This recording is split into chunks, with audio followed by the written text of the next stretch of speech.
Thanks, guys. Yeah, we have a huge weekend coming up in baseball, but first, NFL draft last night, not how anyone thought it was going to go for Josh Jackson and James Daniels. No, everyone was thinking maybe there was going to be two for the first time in some time, but that didn't quite happen. It's going to be a day, I think, where we'll see a lot of Iowa football names coming up across the screen in today's NFL draft portion. No, I was happy because Baker went first, Josh Allen went seventh. That's all I needed. Not that I don't care about Josh. You two guys. All right, well, back to Iowa baseball. They went 1-2 against Minnesota and then had a good midweek game on Wednesday against a team that can really hit the ball.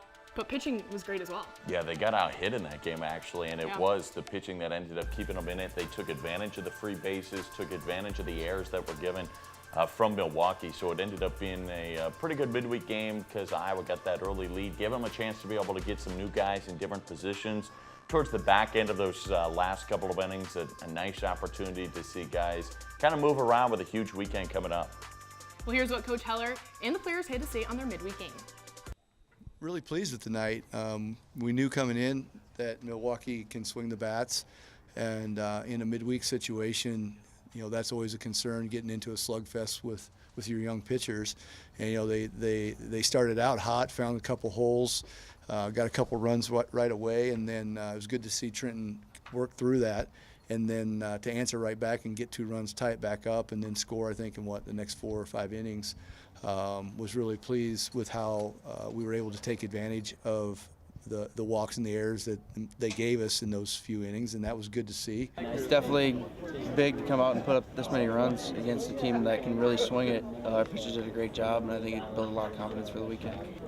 We needed this because we've been practicing a lot, and we finally got some good weather. We're fortunate enough to get some good weather today, and there was a good team, so we know they're pretty similar to Michigan. We're going to bring the same energy we brought today. Now, the starting pitching staff has been very strong this season. A little refresher, you have Nick Allgaier as the Friday starter, Brady Shenuel as the Saturday guy, and Cole McDonald on Sunday. What have you seen from these guys, and how much have they grown this season? Well, they've grown even from where they started, but they've started really good. A lot of quality starts out of those starting spots, especially on Friday and Sunday. Those two have done a real nice job, Cole and Nick. But again, they've been able to keep Iowa in a lot of games when the offense hasn't been able to provide. The defense has been strong. It's kept the run total down, and those guys have been able to go long innings and really save the bullpen on the back end in weekend contests. All right, well, we move into the big weekend. Iowa welcomes in the Michigan Wolverines, who are currently on a 20-game win streak, 24-11 overall, 11-0 in the Big Ten. They haven't really played anyone, kind of like how Iowa's opening run was tough. Michigan has 6 players hitting 300 or better. Jonathan Engelman leads the team in hits, runs, and RBIs. The pitching staff has 297 strikeouts against 138 walks. But Zach, how crazy is this? Their last loss, March 14th.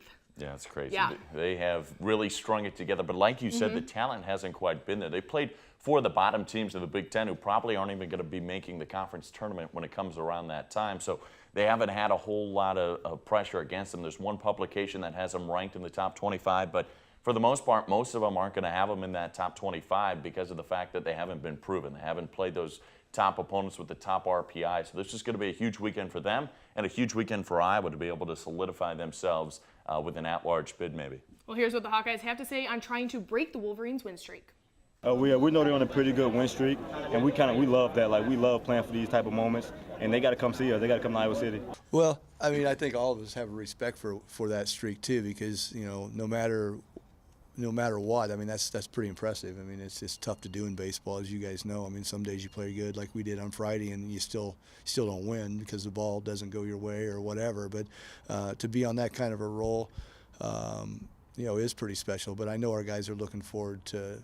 Not just Michigan, but just being at home and hopefully having a chance to play in front of a good crowd. And I think our guys sense that you know, we're in a pretty good spot with confidence and playing good defense, and the starting pitching's been pretty good. The back-end bullpen guys have been doing a good job. So I think we all feel like you know, we're really up for that challenge and looking forward to it.